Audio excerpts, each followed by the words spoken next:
Welcome to the Living to Thrive with Cancer podcast, a podcast about the big and little issues that come with living with cancer. I'm Catherine White, a stage 4 colon cancer thriver, passionate about supporting others who have faced a cancer diagnosis and are looking to feel empowered in taking back control of their health and happiness. My own walk with cancer helped me to learn more about myself and how to live with cancer, and it led me to become a holistic cancer coach so I can support others to move from survivor to thriver. So let's get started. Welcome to episode 4.11 of the Living to Thrive with Cancer podcast. In this episode, we're going to be discussing the significance of self-love, which can be a very challenging piece for people who are going through cancer.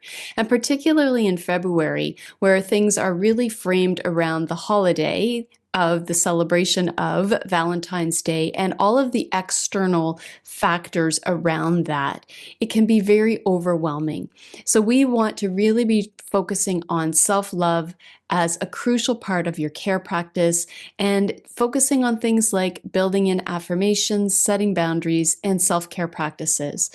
We're going to talk about fostering self-love and building a habit of self-love to create a positive shift in your life. And if you're a new listener, I want to welcome you to the podcast. I'm Catherine White, a cancer thriver, using my experience and my stories with stage 4 colon cancer to guide you through your walk with cancer. As a holistic cancer coach, I want to help to support you through creating a health-building lifestyle, managing your stress, and helping you to navigate the day in and day out stuff that comes up when you have cancer. If you find what you've learned here today to be helpful, please share it with other people that you know could benefit from this episode. Sharing helps me to support more people living with cancer and help them to move from survivor to thriver. And go ahead and subscribe to the podcast wherever you're listening. Give it a follow on YouTube, and I would love for you to head to the show notes and get your name on my weekly email list so that you can follow my path to thriving with cancer and how I'm using what I've learned to support you in your walk with cancer and towards your goals of becoming a cancer thriver too. And when you sign up, I will send you a free little download gift from me to you. All right, here we go. It is February. And everyone knows that February is the month of love and Valentine's Day. And we talk about it so much. Every store that you go into is full of products and chocolates and cards and is surrounding this concept of having to buy somebody something to demonstrate love for them on an external, visible level. But what I want to share is that all of the things that are tangibly and tactilely present in life are not your self-care. Those are ways to show self-care to other people, but where your love comes from is actually from within inside of you. And that's not always easy when you have cancer. And I understand that because when you're moving through the cancer process, self-love can feel like a really big concept. And I'm not sure that it's actually talked about enough. There's just so much going on, as you know, and so weaving this idea of I love myself into yourself at a time when everything about what is happening in you is maybe keeping you disconnected from this idea of love, or in a place perhaps of resentment in yourself for what's happening. You know, maybe there's a disconnect between you and the people that you love because everybody's overwhelmed and a lot of people don't really understand what's going on or what you're going through. So maybe you find this idea of loving yourself or your body a little bit challenging because there's a lot going on around cancer that you didn't ask for and that you're trying to figure out. And so how do you love yourself on the inside when there's so many other pieces that are just overwhelming and frustrating and really can create negative feelings towards yourself? So I want to be honest with you. We can't just necessarily manifest love. At least I don't think we can manifest love. I think we can create love and we can build love within ourselves. It's something that we have to work at, and that can start with a very simple tool like mantras or positive affirmations. And I'm actually going to share some mantras with you in the show notes so you can grab those when you're done listening to the episode, because I really feel that building self-love is a practice, and it requires commitment to yourself. It requires releasing anger, releasing frustration, and creating this space inside of yourself where you could tell yourself that you are enough. And so some mantras that you can use are things like, I deserve love and happiness. I'm worthy of all the good things in my life. I forgive myself and embrace my imperfections. That's a really deep statement. When you're talking about loving yourself, we are talking about being imperfect because this is an imperfect process. So, forgiving yourself if you're harboring any guilt or shame around cancer, and then embracing the imperfections of the process and what's really happening is so important. So, I encourage you, just coming back to the mantras, to go and grab them and use them as a part of your daily practice. If you repeat positive affirmations to yourself, maybe pick one that really resonates with you and just repeat it on a daily basis. As you hear it over and over and over, as you're saying it to yourself, inside of yourself, outside of yourself, it's going to sink in. It's going to start to feel good in your body and in your mind and in your spirit. And it's going to create this energy within you of wanting to build more self-love, whether you realize it or not. This energy to love yourself, to create love within yourself, it's a tool that's available to you. So I share mantras in my monthly membership and also in my book because I believe in them so much. I use them in my own daily life all of the time to help support me when I'm going through something, or just to help foster that self-love and self-belief that is so powerful in your healing process. So let's come back to this idea of self-love. There are so many things that you can do to care for yourself, and self-love and self-care are actually really connected, because when you love yourself, you will start to care for yourself. And when you start to care for yourself, it's going to come from a place of love. So they really come together. And if you bring into that also the concept of self-belief, you have like this perfect trifecta of self-love, self-care, and self-belief that is going to complete this whole picture for you and allow you to do this inner and outer work. It's like this layered approach of believing in yourself so that you'll care for yourself, and caring for yourself because you love yourself, and loving yourself enough to believe in yourself and care for yourself. And again, it doesn't have to be complicated. It can just be a simple action. So if we take all of that outside noise away that I was talking about, all of the cards and stores and all of those things, and actually bring it back to your heart center, back to who you are, to your spirit, this idea of self-love can start to build inside you. It's not the external noise that creates self-love. It's the internal quiet that can create self-love. And so to help you with this, I want to share some concepts around self-love that may help you to nurture this idea, to get more curious about it, and to start perhaps visiting those mantras and bringing them into your life. This is what is going to help you to move through the idea of self-love. So you can think about self-love as being a practice of valuing and caring for yourself. And again, I know that this can be really big work, especially if you've struggled with self-love in the past, which is a whole other podcast episode. And if you struggle with the idea of putting yourself first, which is also a whole other podcast episode. But it's really important. It's really important that you can love yourself enough to put yourself first. I had a client once tell me that she didn't put herself first. She didn't even put her name on the list. She was putting everybody else ahead of herself, which is not loving yourself. You need to be at the top of your list. And this doesn't make you selfish. This is self-love. This is how you take care of yourself, one little action at a time. Self-love is also rooted in self-acceptance. I know we're hitting on some big things here today, but self-acceptance for who you are, including your flaws. We are not perfect people. We're just humans trying to do our best, right? That's all that we can do, is do our best.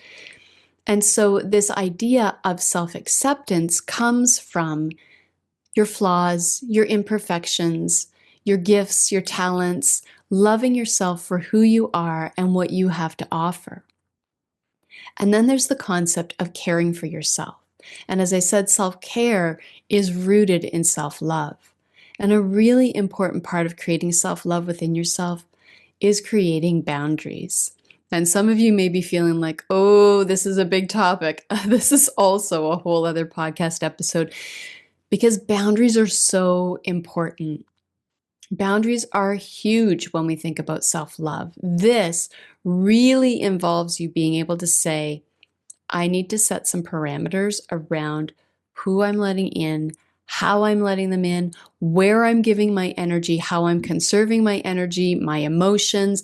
All of these things are related to boundaries and are really about taking care of yourself. And I like to use the analogy of the Harry Potter invisibility cloak, that you can wrap this cloak around yourself when you are creating boundaries. It's this protective energy, and it's allowing you to care for your heart center. And when you're caring for your heart center and for yourself, and you can go, as I said, inside, you can start creating self-love in your heart center and in yourself. And this is also about self-compassion. Being kind to yourself, speaking to yourself in a loving and caring way. This is important. It's really important that you treat yourself like you would your best friend or your partner or your child or your dog or your cat or whomever it is that fills you up and brings you loving kindness and joy and makes you feel good. You need to speak to yourself and treat yourself the same way that you would them. And then when you start doing that, you can start to feel that energy growing inside of you, this energy of, I can love myself, because you can. Now, it's work. It can be work. There may be a lot of things that you have to work through, some things that you need to get out of the way, but one statement at a time, one action at a time is going to help you. And this is the personal growth, the really investing in yourself.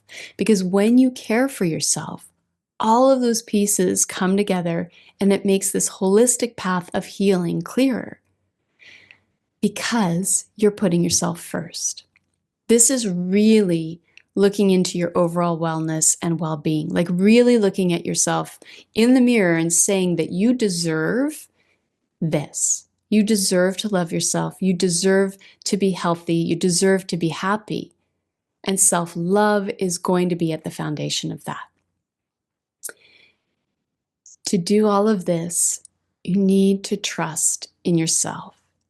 You need to trust and believe that you are important, and that you are important enough that you can take care of yourself and love yourself. I know it might feel like I'm saying it over and over, but it's true. You need to love yourself enough to care for yourself, and care for yourself because you love yourself. And that comes down to trusting that you know what is best for you, you know what feels good for you, and you know what you need, and then giving yourself permission to not just know that, but to act on it. So let's talk about some of the benefits of practicing self-love, including mental health. Cancer messes with your mind. Cancer can really create trauma responses within you. It can really hold you back from doing things you want to do. It creates fear, it creates anxiety, it creates stress. But I want to offer that there's a space inside of you that it can also help you to create love. When you learn how to speak kindly to yourself, when you take care of yourself, you're encouraging more self-compassion. You're kinder to yourself, you're gentler to yourself, you do more for yourself. It builds momentum inside of you so that you can take these actions and love yourself. Now, you might find yourself being reduced to some self-criticism here, because our inner critic loves to show up when we're trying to do good things for ourselves. And you may want to should on yourself, put that weight on your shoulders of, I should be doing this and I should be doing that. But you shouldn't. be. You don't have to should on yourself. You can just choose to take care of yourself, and you can create the desire to take care of yourself. So just some examples for you, like maybe you desire to change how you eat, and you've talked about it, and you're sitting in this place of, I want to change how to eat, but you're also maybe sitting in inaction because it feels big and it feels overwhelming. Brackets, this is where the self-care part comes in. But when you shift that energy into desire to change, so saying, I desire to change how I eat, you're putting the energy into action, and it's going to create that momentum that I've already talked about. And all of this is going to support your mental health, because when you live in a place of action and self-compassion and speaking kindly to yourself, you're moving yourself forward, and you're going to reduce your stress and anxiety because you're going to feel more in control. You're going to feel like there are things that you can do, that you have control over doing. When all the other stuff might feel out of control, you can control how you think and how you feel and how you care for yourself. And because now you're caring for yourself, you're putting yourself first and really allowing that energy, but not just the energy. It's the hormones that are inside of you. You build the emotional energy, but physiologically, when you do good things for yourself and you take care of yourself and you love yourself, oxytocin and dopamine are going to be activated in your body and are going to be elevated. And when you do something that feels good, you get that dopamine hit in your brain. It's activated in your brain and it wants you to do that action again. So this is where we start to build habits. So coming back to that mantra, even if you're practicing that mantra once a day, twice a day, 3 times a day, every week, you're building the habit of creating a self-love affirmation inside of yourself. And it's going to bring in that dopamine hit. It's going to feel good when you say good things to yourself. And you're going to want to feel good. Whether you know it or not, you're going to want to feel good because that's what dopamine does. You're going to want to feel like that again. You're going to want to choose to feel good. You're going to want to choose to do the things that make you feel loved inside of yourself. And your brain is going to start to respond to that. And it's going to have you seeking out these behaviors to help yourself move forward in self-love and self-care and self-belief. There is enhanced emotional well-being as a byproduct of self-love.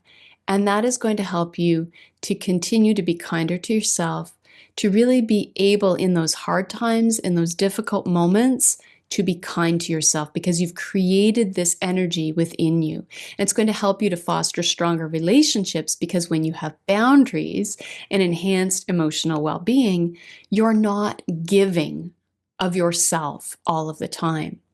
And it is talked about in the world of cancer that people who get cancer tend to be people pleasers. They tend to be givers instead of receivers. But right now is when you need to be receiving.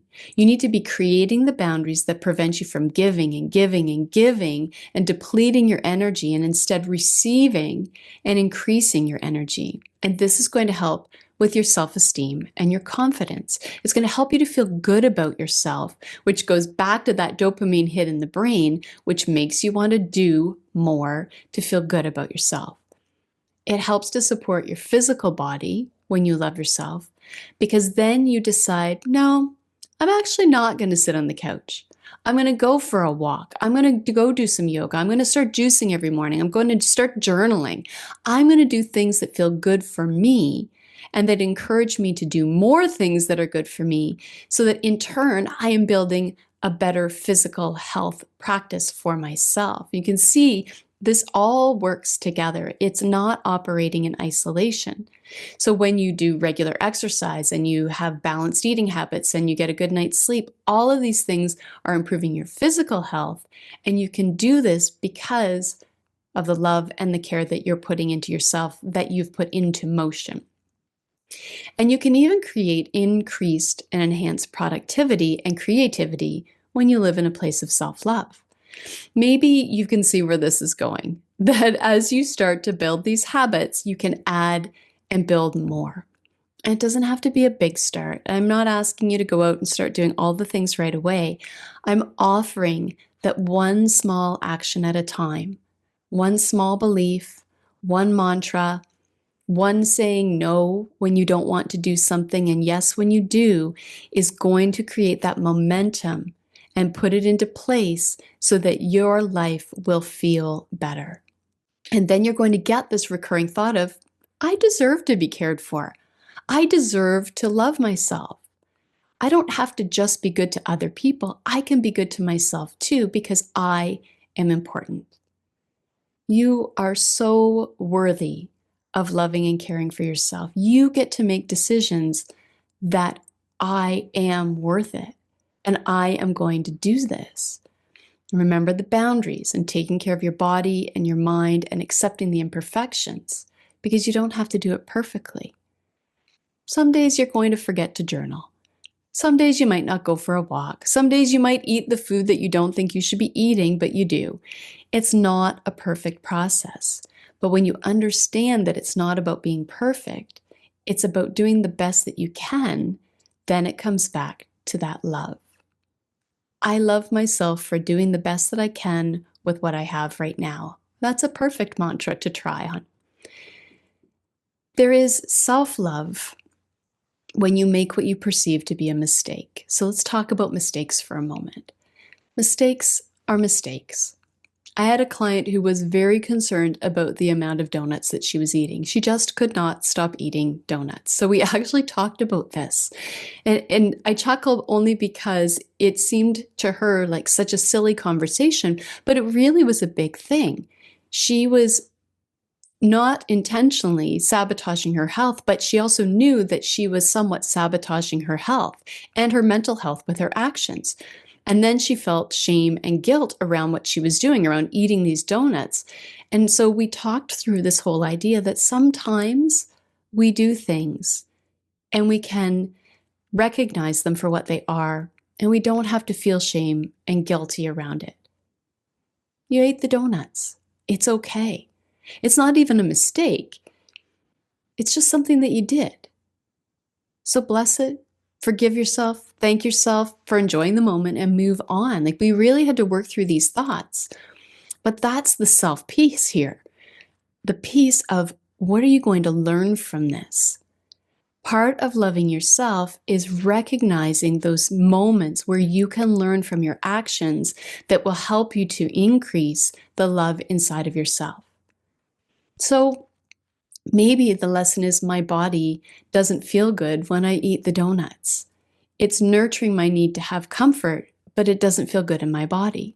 Or maybe it's creating anxiety in me now because I feel like I'm not taking care of myself. So okay, let's just slow down and say like, well, what are you going to learn from that?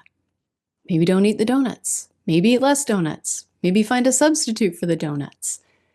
Everything is a learning opportunity, but you have to be open in your heart to accept that you did something that makes you uncomfortable.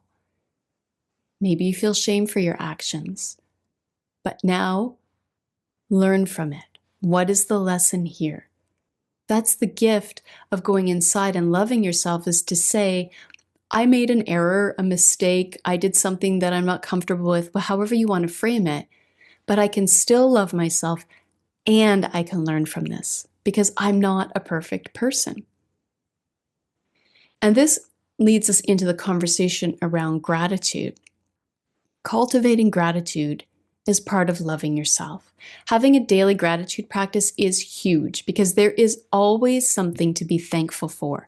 Even when things are difficult, even when things feel like there's no way out, there is always something to be grateful for. The sun, a friend who happened to message you. If you draw cards, maybe it's the card that made you feel good about yourself that day, or the book that you got to read, the birds that are singing. It doesn't have to be profound, but it can be something that brings you joy, and then you can practice that gratitude daily. And when you practice gratitude daily, you will feel better because your heart is where you are. And when you practice gratitude, you're coming back to your heart. And this is going to help you to cultivate self-love. And do things that you love. When you do things that you love, you feel good. When you feel good, you're proud of yourself. You're happy with yourself. You're loving yourself. Doing some consistent practices will help you to foster that feeling of self-love within yourself. So I'm going to pause here and I'm going to give you some questions for you to think about as you're building self-love within yourself. And they might feel a little uncomfortable, they might feel a little bit tricky for you, but they're really good questions to come back to when you're learning how to move old you out of the way and bring in this new version of yourself. So maybe ask yourself these questions. How do I speak to myself? What boundaries am I setting to protect my well-being? Am I taking time for self-care and relaxation? What are the things that bring me joy? When you go inside of yourself and you ask yourself these big questions, it makes you stop and think. And here's a big one for you. Do I need other people to make me feel good, or can I feel good about myself for who I am? It's a big question, but when you reflect on these questions, you're asking yourself and also considering what your learning opportunities are in the moment. How you want to feel about yourself and self-love and what you are doing or you can start doing is a beautiful reflection. And I really encourage you to get into the questions and really start uncovering where it is that your limitations, your self-imposed limitations are, because really that's what they are. They're thoughts that you're telling yourself that are potentially holding you back. Every circumstance, every situation that you're in has a thought attached to it. And these thoughts are driven by your feelings or the feelings that they create. And so when you can see what you're feeling, and then backtrack and ask yourself, why is this? Why am I having that thought? Why is it making me feel like this? And what am I going to do about it? Then you can use that idea, even in terms of creating self-love habits. Maybe your new thought might be, I need to do things for myself. And that might create a feeling of drive, of like, yeah, I am committing to doing things for myself. Or it might create a feeling of a little bit of lack of self-worth, like, am I even worthy of doing things for myself? Is it okay for me to put myself first? And once you have that question of where you are, what is it that is creating limitations within you? Where are you right now? Then you can decide what you're going to do with it. And there's only two choices. You're either going to do something or you're not going to. You're going to be in a state of inaction. Inaction is the act of not doing anything, whereas action is about taking control. And we all know that there are a lot of things that are taken out of your control when you have cancer, which can also impact your ability to love yourself. But there's a lot of things that you can control too. And you can start by controlling self-love, by deciding that you're going to take some action here and saying to yourself, I'm going to start doing things for myself. And I'm going to ask and reflect on the questions that come up when I do things for myself. All of this is the act of creating awareness in yourself. We just want awareness, because when things stand out for you, when you can see and you can feel what's happening in your body, then you can work through that. And the inner work is really beautiful and important work. And the work that you're doing can resonate out into your household or into your friendship groups. And I know my family has said to me that since I've been doing a lot of work in the last few years around self-love and self-care and getting rid of things that I've been holding on to that have been holding me back, they have seen a difference. And I can see a difference in myself. I'm not the same person that I was pre-cancer. Cancer has actually given me permission to love myself and to put myself higher on the list, close to the top of the list, and sometimes even on the top of the list, depending on the circumstances. So other people will actually start to notice when you care for yourself without any attachments of emotion or guilt or shame or must-dos or have-tos or should-dos attached to it. So let's take a moment here and go back to the beginning of the podcast of when I was talking about all of the external things that are around you about love and Valentine's Day. And let's acknowledge again that this may be difficult for you in terms of if you're going through the process or you're in a place of healing post-cancer. You might be feeling disconnected from other people, from yourself, from the idea of Valentine's cards and chocolates and flowers. They all might feel superfluous to you, like that stuff's not even important anymore.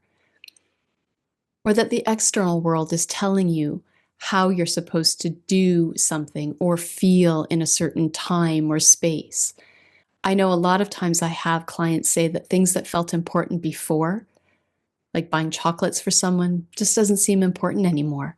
It's less about the stuff and more about the time together and the creating memories. So just be aware of this as you're out and about and you're seeing all of the stuff. How does it feel when you see those things? What does it bring up for you? And just notice it and maybe even write it down. If you're into journaling, writing it down might really help you to sort through the thought process that you're having. When you write it out, then you can feel what you were feeling. And that is movement.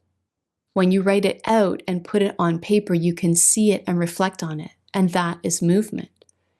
And you can just ask yourself, am I going to do something for Valentine's Day? Do I need to do something for Valentine's Day? It's okay to not want to, and it's okay to want to. I'm just offering that when you go inside of yourself, when you offer yourself self-love, then you can make these decisions. Like, what are you going to do for yourself for Valentine's Day? And maybe just weave in an act of self-love on the day that is designated as the love day. Do something for yourself, or maybe do something for someone else. That is not selfish. That is selfless to do something for someone else, and it's not selfish to take care of yourself. There's a lot in there. There's a lot around these things, but this is the kind of stuff that comes up for people when they're living with cancer. How do I manage these things that I feel are bigger than me, or that I don't know what I'm feeling, but there's something going on? Holidays and events and things that used to be one way might feel different now, and that's okay. You get to give yourself permission to feel what you feel about a situation and not make it a problem, because it doesn't have to be a problem. Instead, you get to ask, what are you going to do with the feeling? Are you going to allow it to guide you towards loving yourself more and practicing self-love? Just know that self-love is a beautiful gift, and it's a beautiful opportunity for you to learn more about yourself, for you to grow as a person, for you to extend that love beyond yourself in a way that feels good for you. And don't forget to put yourself at the top of the list, because you deserve to be there. As we talk about self-love and self-care, I just want to share with you that to support you in your desire to love yourself more and to thrive in your life with cancer and in creating this place inside of yourself, I have tools that are available to you that are part of this whole moving through cancer process. And one of them is the new monthly membership that I've designed for people who are looking for a self-guided space that you can do on your own time. It's $37 a month. You can join anytime and you get immediate access to the program. And there's a link to look at that membership in the show notes. And you can also learn more about learning to thrive with cancer in my book, Living to Thrive, A Holistic Guide to Living with Cancer.